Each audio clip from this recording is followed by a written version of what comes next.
ئەگەرچی لایەنە سیاسیەکان باس لە یەکڕیزی نیشتیمانی دەکەن بۆ ئەنجامدانی ڕیفراندۆم، بەڵام لە واقعدا ململانەی نێوان ئەو لایەنانە لەسەر کات و شێوازی ئەنجامدانی ڕیفراندۆمەکە کۆمەڵگای بەسەر بەرەی بەڵێ و نەخێر و دواخستنی ڕیفراندۆمدا دابەش کردووە. ئەوەش بووەتە هۆی پارتەوازەیی نیشتیمانی نەک یەکڕیزی.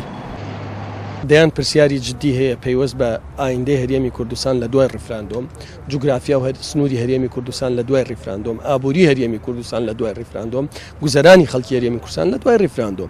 هیچ کام لەمانە تاوەکو ئێستا وەڵامێکیان نەداوەتەوە و ناکرێت تۆ بچیتە پرۆژەیەکەوە نسبەی ڕیسک و سەرکێشی تیا لە 90% زیاتر بێت.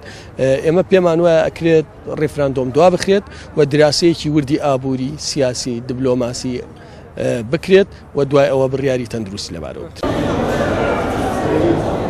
بە لە بەرچاوگرتنی دۆخی دارایی و ئابووری و پەرخستنی دامەزاوە شەرعیەکان کۆمەڵی ئیسلامی و بزوتنەوەی گۆڕان داوای دواخستنی ڕیفراندۆم دەکەن. پێیان وایە زەمینە سازی بۆ ئەنجامدانی ئەو پرۆسەیە نەکراوە.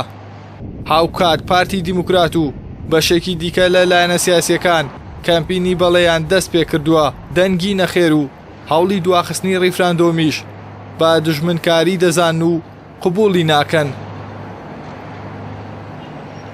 پرسی نەکە ڕیفرا مەسەلەی دەوڵەتی کوردستان دژمنی زۆرە، بۆیە ئێمە وای ئەبینین تاوەکو یەکڕیزی نیشتیمانی دروست نەکرێت، زەمینەی بنیادنانی دەوڵەت دروست نەکرێت و هەنگاوێکی هاوبەش نەندرێ و هەر مولایەک سازش نەکەن، پێمان وانە بتوانین لە 25 نۆدا ڕیفراندۆم ئەنجام بدرێت و ڕیفراندۆم بەبێ پەرلەمانی کوردستان و بێ دەرکردنی یاسا و نەخشە ڕێگایەکی نیشتیمانی قانونی سیاسی هیچ ئاکامێکی نابێت.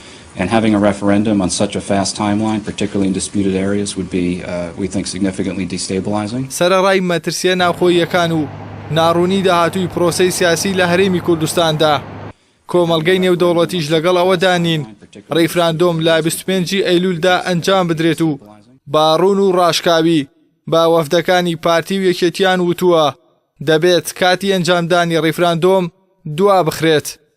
لە دوا کۆبوونەوەی کۆمەڵی ئیسلامی و بزوتنەوەی گۆڕانیشدا ئەو دوو لایەنە داوایان کردووە ڕیفراندۆم دوا بخرێت یان لەگەڵ هەڵبژاردنەکانی پەرلەمان و سەرۆکایەتی هەرێمدا ئەنجام بدرێت.